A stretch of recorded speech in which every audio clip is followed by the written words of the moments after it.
तो आज की चर्चा के विषय है स्कंद 3 अध्याय 4 श्लोक संख्या 32। मैं बोलूंगा, आप लोग रिपीट करने का प्रयास कीजिएगा। एवं त्रिलोक गुरुना संदिष्ट शब्द योनिना बद्र्याश्रमा साध हरिमीजे समाधिना।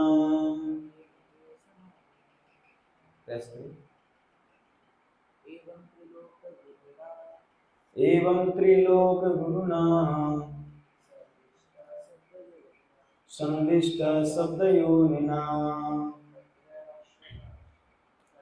भद्राश्रमाया साध हरिमीजे समाधिना। शब्दार्थ अनुवाद तात्पर्य कहिए शिव वेदांत श्याम श्री प्रभुपाद की जय। शब्दार्थ इस प्रकार है।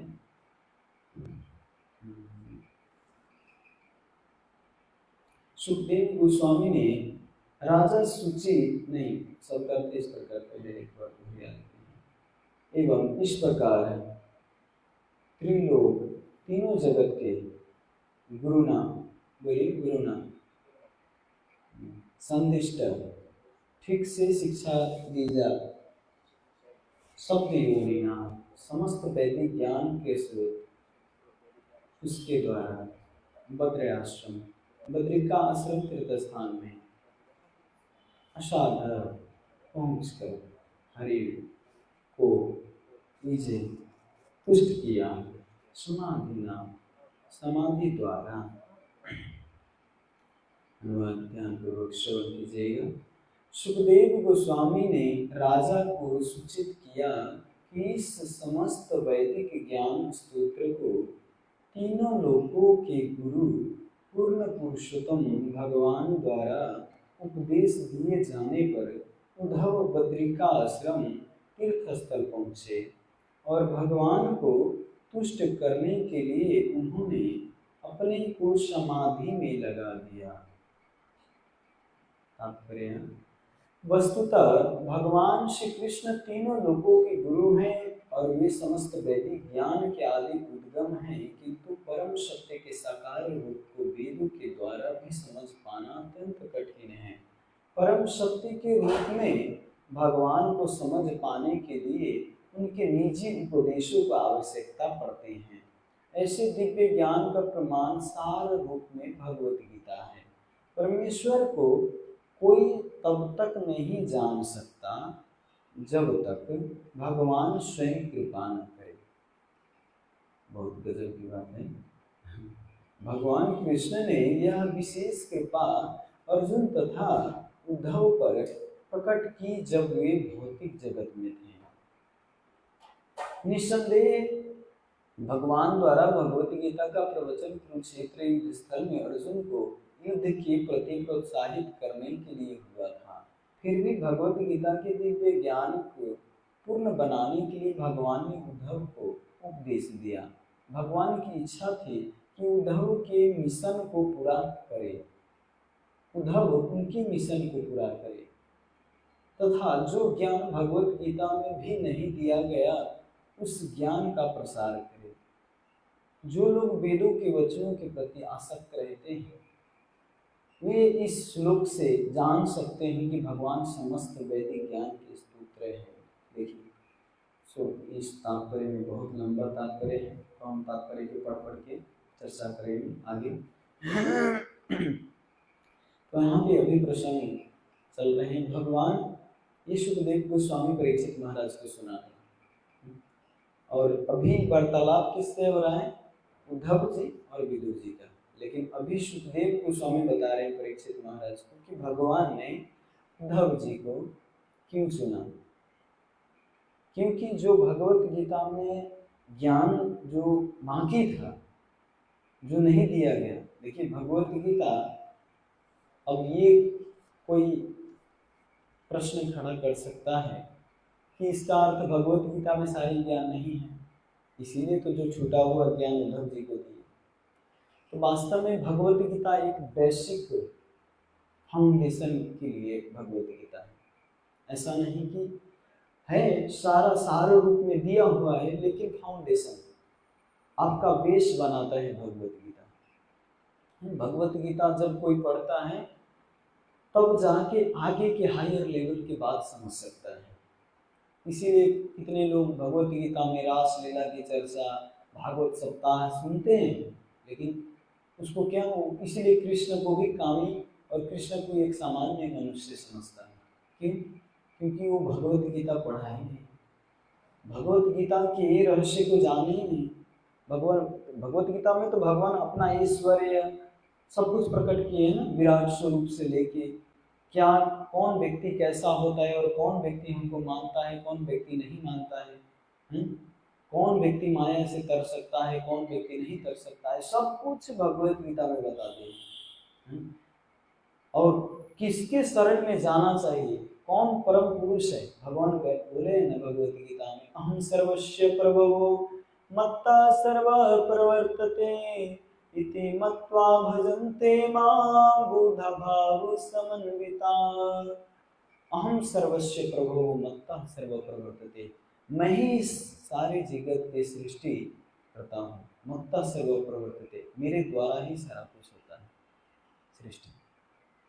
इति मत्वा भजन्ते मां बुधा भाव समन्विता, जो मेरे को भजता है वही व्यक्ति बुद्धिमान कहलाता है।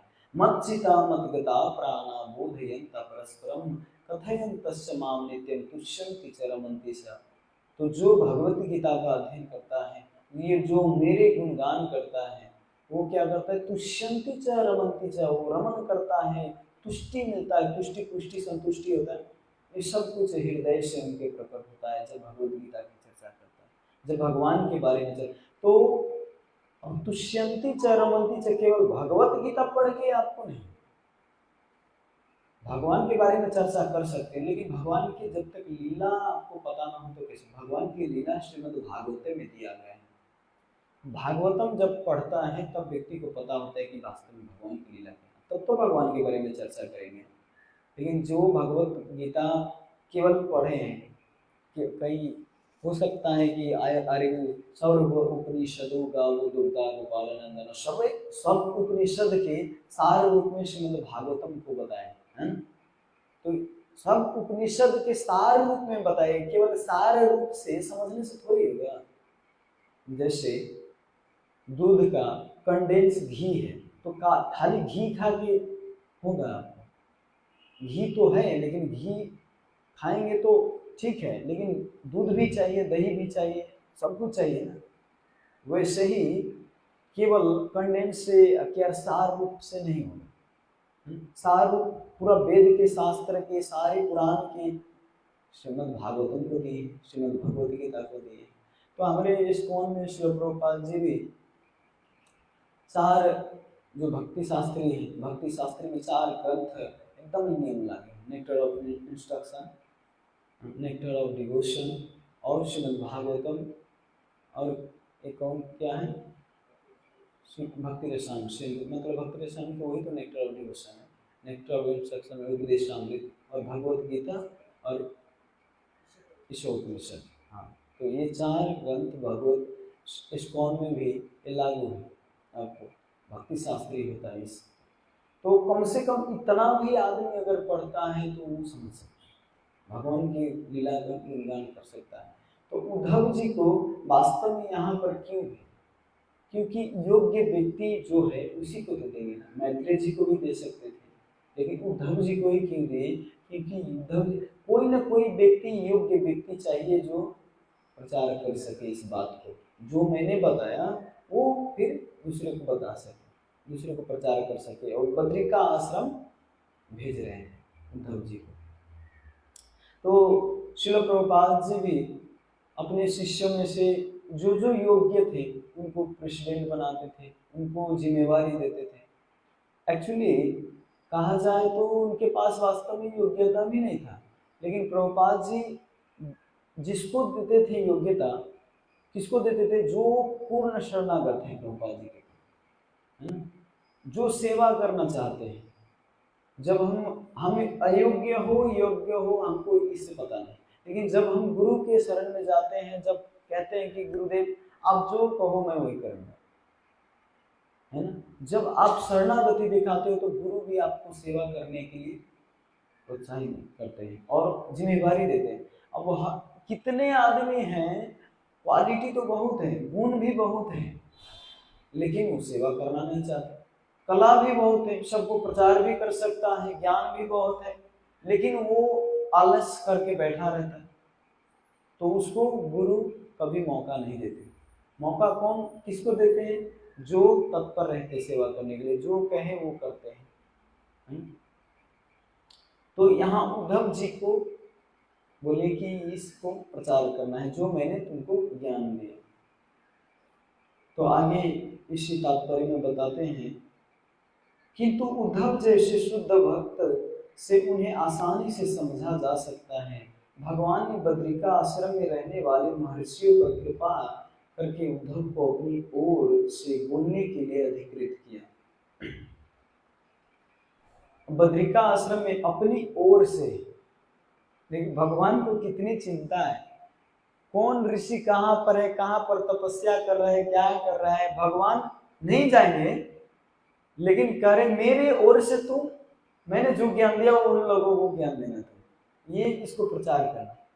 कितना चिंतित रहते हैं भगवान में हर एक व्यक्ति के लिए, जहां भी भक्त हो। जैसे श्रील प्रभुपाद जी नेपाल में नहीं आए, लेकिन नेपाल के लिए चिंता कर रहे हैं कि ठीक है 2 शिष्य को भेजे, एक प्रभा विष्णु स्वामी महाराज को इधर नेपाल में प्रचार के लिए। नेपाल खुद नहीं आए, लेकिन मेरे ओर से तुम लोग जाओ वहां पर।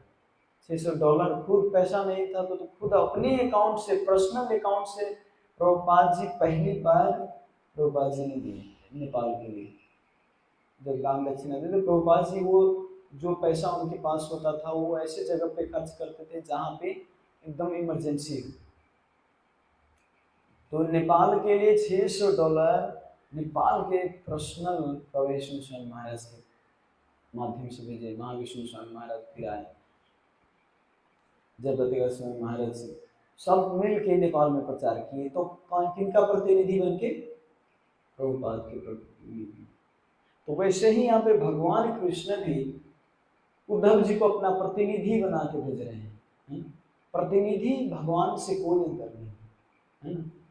मैं इसके बारे में कल भी चर्चा किया था कि प्रतिनिधि जो है आचार्य माँ की जाने इतना वो मैंने करे, आचार्य के बराबर है ना। गुरु जो होते हैं पावर आचार्य है, भगवान की शक्ति लेके आते हैं।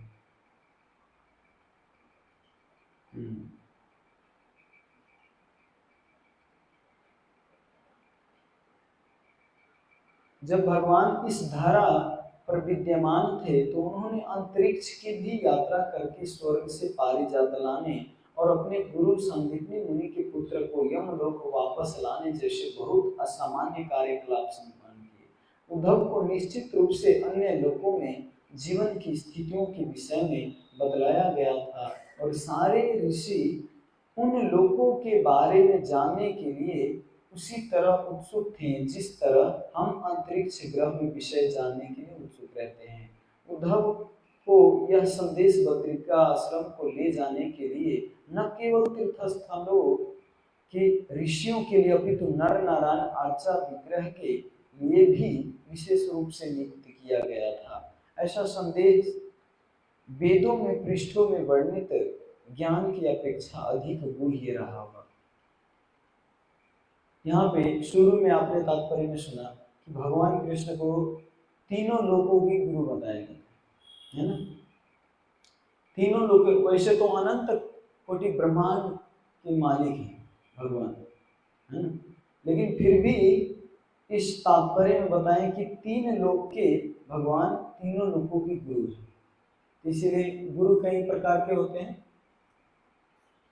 एक होता है प्रथम जो शुरू में शिक्षा गुरु होता है, उसको क्या कहते हैं? शिक्षा गुरु से पहले आता है जो आपको डायरेक्शन, मतलब केवल मंदिर आपको दिखा दिए शुरू में और आप भजन भक्ति करने लग जाए तो उसको पथ प्रदर्शक गुरु कहते हैं। जो आपको पथ, कम से कम मतलब आपकी रास्ता दिखाएं कि हाँ भक्ति कैसे करना चाहिए। यहाँ मंदिर दिखाए हैं भगवान कृष्ण है या भगवत गीता जी, इसीलिए जितने भी बुक डिस्ट्रीब्यूशन करते हैं कई लोग पथ प्रदर्शक गुरु हैं। इस्कॉन में हर व्यक्ति गुरु है। आप बताते हो कृष्ण के बारे में तो आप गुरु हो। आप बताते हो कि जल इस्कॉन मंदिर वहाँ पे है, जलजला रोड है ना, रंगीली रोड में नेवल बैंक के ऊपर, किसी को बताते हो तो ये आप गुरु का काम कर रहे हैं, गुरु बनने का काम। तो इसको पथ प्रदर्शक गुरु कहते हैं, जो भगवान के बारे में कम से कम बताता है कि यहाँ पर ऐसा ऐसा जगह है, तो वो आगे भक्ति कर। लेकिन इसके बाद जो कंटिन्यू रखता है उसको शिक्षा देके कैसे भक्ति करना चाहिए, कैसे क्या गलत है क्या सही है, जब पद पद पर गुरु करना धारण, पद पद पर हर एक समय जब उसको शिक्षा देता है तो उसको शिक्षा गुरु कहते हैं। बताते हैं कैसे भक्ति करना चाहिए तो उसको शिक्षा गुरु कहते हैं। और इसके बाद एक गुरु होते हैं दीक्षा गुरु, जो आपको दीक्षा दे के सारे कर्म लेते हैं, आपके सारे पाप को लेते हैं। अब ये कहते हैं कि दीक्षा ले लेंगे तो आप पाप हमारा सब खत्म हो लेते हैं, ये इसको गुरु का बहुत बड़ा अपराध रहता है। क्योंकि आप तो दीक्षा ले ली, लेकिन दीक्षा लेके गुरु का आज्ञा पालन नहीं करते तो बहुत बड़ी भारी अपराध है गुरु के प्रति, क्योंकि आप जान के बूझ के भी आप गुरु के प्रति अपराध कर रहे हैं। तो दीक्षा गुरु बहुत सेंसिटिव है, इसीलिए परम पूज्य राधानाथ स्वामी महाराज एकदम दीक्षा देने में कड़ा, बहुत कड़क है। महाराज जिस किसी को भी दीक्षा ऐसे नहीं देते, 10 साल 15 साल रुकवाते हैं, तब फिल्टर होके उसमें से शिष्य लोग आते हैं, है ना। लेकिन कई महाराज हैं देते हैं कृपा करके, करुणा करके। ये बेवकूफ लोग से 10 साल 15 साल अगर बोलूंगा रुकने के लिए तो ये जाके कहीं दूसरा संप्रदाय न जाए, मतलब भक्ति ना छोड़ दे कहीं। हाँ कई लोग हैं, लोग कई लोग हैं भक्ति ही छोड़ देते हैं। ये महाराज ऐसे महाराज कई तो, लेकिन राधानाथ महाराज जी के करें कि ठीक है कम से कम तुम फिल्टर आ गए दूसरे महाराज है, लेकिन सबका अपना अपना स्टैंडर्ड है महाराज जी। तो एक दीक्षा गुरु हो, और चौथा गुरु सबसे ऊपर में कौन है, चैत्य गुरु। चौथा गुरु है चैत्य गुरु। अब मैंने एक्चुअली ये नंबर वाइज शुरू से शुरू किया, नीचे से ऊपर ले गया, लेकिन सबसे ऊपर है चैत्य गुरु। चैत्य गुरु मतलब स्वयं भगवान, स्वयं भगवान कृष्ण। तो चैत्य गुरु तीनों लोगों की गुरु है। इनडायरेक्ट रूप से हर जगह पे अपना पार्षद भेजते हैं, अपना आचार्य भेजते हैं, अपना प्रतिनिधि भेजते हैं, है ना। तो उसको चैत्य गुरु बोलते हैं। लेकिन इनडायरेक्ट रूप से तो हर जगह पे भगवान ही है ना। तो उद्धव जी को जब भेजे तो उद्धव जी को ऐसा नहीं कि उद्धव जी के साथ भगवान कृष्ण का स्वयं पूरा ज्ञान था, है ना। तो जो ऋषि लोग उनसे श्रवण किए तो भगवान कृष्ण का ज्ञान श्रवण किए, है ना। लेकिन श्रेय किसको मिला, श्रेय किसको मिला, उद्धव जी को। निसंदेह भगवान द्वारा भगवत गीता का प्रवचन कुरुक्षेत्र युद्ध भूमि में अर्जुन को युद्ध के प्रति प्रोत्साहित करने के लिए हुआ। फिर भी भगवत गीता के दिव्य ज्ञान को पूर्ण बनाने के लिए भगवान ने उद्धव को उपदेश दिया। भगवान की इच्छा थी कि उद्धव उनके मिशन को पूरा करे। जब भगवान ऐसा संदेश वेदों में पृष्ठवर्णित किया, अधिक गुह्य रहा होगा। भगवान ने संदेश समस्त ज्ञान के स्तोत्र हैं और उद्धव के माध्यम से नर नारायण तथा अन्य ऋषियों के पास भेजे गए संदेश भी वैदिक ज्ञान के अंश थे, किंतु वे अधिक गुह्य थे और वे एकमात्र उद्धव जैसे शुद्ध भक्त के माध्यम से ही भेजे या समझे जा सकते हैं। उद्धव जैसे व्यक्ति के माध्यम से ही समझे जा सकते हैं। उद्धव भी मतलब जीव कोटि में आते हैं, है ना। जीव में एक नित्य बद्ध होता है, एक मुक्त जीव होता है। तो जीव ही है लेकिन मुक्त जीव उद्धव जी। तो ऐसे उद्धव जैसे व्यक्ति से जो मुक्त जीवात्मा है उनके द्वारा ही भगवत कथा श्रवण कर सकते और समझा जा सकता है। और आपका प्रश्न होगा तो क्या आपका प्रश्न होगा फिर नित्य पद हम लोग में से तो कैसे समझेंगे, है ना।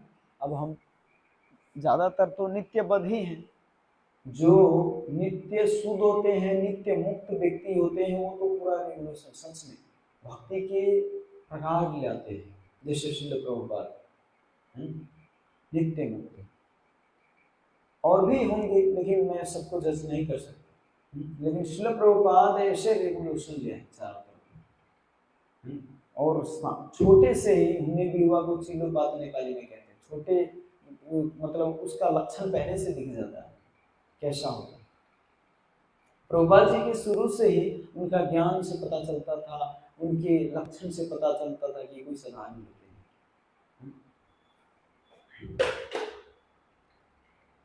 तो आगे इस तात्पर्य में, चूंकि ऐसा गुह्य ज्ञान केवल भगवान तथा उद्धव को ही ज्ञात था, अतएव यह कहा जाता है कि उद्धव स्वयं भगवान के सदृश थे। उद्धव की ही तरह हर एक जीव भी भगवान के ही स्तर पर दिव्य संदेश वाहक बन सकता है, बशर्ते कि वो प्रेमा भक्ति द्वारा स्वयं विश्वस्त हो ले। देखिए मैंने कहा उद्धव जैसे ही कोई संदेश वाहक बन सकता है, आप भी प्रचार कर सकते हो, आप भी इस संदेश को चारों तरफ फैला सकते हो, उद्धव जैसे ही। भगवान का ही अंश है ना सब। अगर भगवान चाहे, गुरु चाहे तो कौन नहीं प्रचार कर सकता, हर व्यक्ति प्रचार कर सकता है। इवन अमेरिका में कुत्ता भी प्रचार करता है, पता है, कुत्ता प्रचार करता है, आश्चर्य लगता है। अमेरिका में एक प्रभु जी हैं, तो वो प्रभु जी भगवत गीता जब डिस्ट्रीब्यूशन करने जाते हैं तो कुत्ता के वो गले में भगवत गीता बांध देते हैं, झोले में नहीं, ऐसा झोला रहता है दोनों तरफ से, और दोनों तरफ झोले में भगवत गीता डाल देते हैं और प्राइज लिख के उस पर साट देते हैं। उस पर लिखा रहता है, उस पर $500 है, $200, मतलब जितना हो, $50, $20, तो जितना प्राइज हो उस कुत्ते के ऊपर रख दिया जाता है और भगवत गीता भी रख दिया जाता है। और वो कुत्ता जहाँ जा जाता है, किसी को अच्छा लगा तो भगवत गीता लिया, कितना पैसा लिखा हुआ है उसमें पैसा डाल दिया। तो कुत्ता भी प्रचार करते हैं, सच में गाइड करते हैं भक्त लोग ऐसे। तो प्रचार हर एक व्यक्ति कर सकता है, बस गुरु के अंडर में रहेंगे। भगवान उसको चाहे तो कोई भी प्रचार कर सकता है, कोई व्यक्ति नहीं। जब चैतन्य महाप्रभु झारखंड के जंगल में जब जा रहे थे, तो झारखंड के जंगल में एक बाघ ऐसे सोए थे, पूरा नींद में सोए थे। चैतन्य महाप्रभु जाके उसको सिर पर कहते, उठ उठ, हरि नाम बोल, हरि बोल, हरि बोल। जब हरि बोल बोलते तो ऐसे बाघ उठ के और पूरा नाचने लग जाते हैं, चारों तरफ पूरा उछल उछल के नाचने लग जाते हैं, भगवान का नाम बोलते हैं, हरे कृष्णा कृष्णा कृष्णा हरे हरे, हरे राम राम राम हरे हरे। तो बाघ उछल उछल के कूद के और नाचने लग जाते। तो भगवान चाहे तो एक चिट्ठी भी प्रचार कर सकता है। सच में हम लोग पशुपतिनाथ मंदिर गए थे एक बार, वहाँ पे हरिनाम करने। जब पशुपतिनाथ मंदिर से हरिनाम करके लौट रहे थे, अब कितने लोग कहते हैं तुम लोग उसको घेर के रखे थे इसीलिए बीच में वो घूम रहा था बेचारा। ऐसा नहीं था, हम लोग आ रहे थे, वो मुँह सच में वहीं पर अपने आप घूमने लगे। तो जब वो अपने आप घूमने लगे तो हम लोग वहाँ पे और जोर से कीर्तन करने लगे, तो और ज्यादा घूमने लग गया, है ना। मतलब इतना आनंद में रहते। कहीं आप ऐसे वीडियो देखिए जिसमें कुत्ता नाच रहा है, गधा नाच रहा है, घोड़े नाच रहा है ना। तो ये सच में विशेष जीवात्मा रहता है ना। तो ये विशेष जीवात्मा का ही काम होता है, और दूसरा नहीं कर सकता। इसका तात्पर्य मैं अंकित करता हूँ। श्री विश्वनाथ चक्रवर्ती ठाकुर के अनुसार वह गुह्य संदेश अवश्य ही भगवान के प्रयाण के रहस्य तथा इस लोक में उनके प्राकट्य के 100 वर्ष बाद उनके वंश के संहार के विषय में जानने से संबंधित रहा होगा। हर व्यक्ति यदुवंश के संहार के रहस्य को जानने के लिए अतीव उत्सुक रहा होगा और संदेश भगवान द्वारा उद्धव को बतलाया गया होगा तथा नर नारायण एवं अन्य शुद्ध भक्तों की जानकारी के लिए बद्रिका आश्रम भेजा गया होगा। भगवान के कहाँ कहाँ किस लिए भेजा गया है यदुवंश के इस प्रचार के लिए, सब भगवान इसमें बताएं। प्रभुपाद जी इतना लंबा इस तात्पर्य में आप अच्छा से पढ़ोगे तो इस तात्पर्य में ही सारे श्लोक के एक एक रहस्य को समझ। प्रभुपाद जी हर श्लोक को विश्वनाथ चक्रवर्ती ठाकुर, बलदेव विद्याभूषण, हरीश सूर्य जी, जितने टीकाकार हैं उन सब टीकाकार के टीका लेके मतलब समग्र रूप में तात्पर्य देते हैं। तो जब तात्पर्य को ध्यान पूर्वक आप श्रवण करो तो सच में आप उस श्लोक को अच्छा से समझ सकते हो, क्योंकि हर टीकाकार के समग्र रूप में प्रभुपाद जी लेते हैं। इसीलिए प्रभुपाद जी अपने शिष्य को बार बार कहते थे कि पहले तुम पढ़ते हो कि अध्ययन करते हो। अध्ययन करना और पढ़ना में बहुत अंतर है। पढ़ना मतलब सीधे सुन पढ़ लिए बस। अध्ययन करना मतलब अध्ययन हृदय में ध्यान करके उसको रखना, हृदय में धारण करना, वास्तव में उसको अध्ययन कहते हैं। अध्ययन केवल किया लेकिन कुछ याद नहीं, कुछ नहीं, तो उस पर चिंतन करना चाहिए, मनन करना चाहिए जब कुछ पढ़ते हैं। तो प्रभुपाद जी के तात्पर्य बहुत महत्वपूर्ण है। जब हम प्रभुपाद जी के तात्पर्य पढ़ते हैं तो हर का रहस्य और उसका भाव समझ पाएंगे। ठीक है, तो आज के लिए इतना ही। बैटरी इस मोबाइल का लो हो चुका है। हरे कृष्ण। श्रील प्रभुपाद की जय। अनंत कोटि वैष्णव की।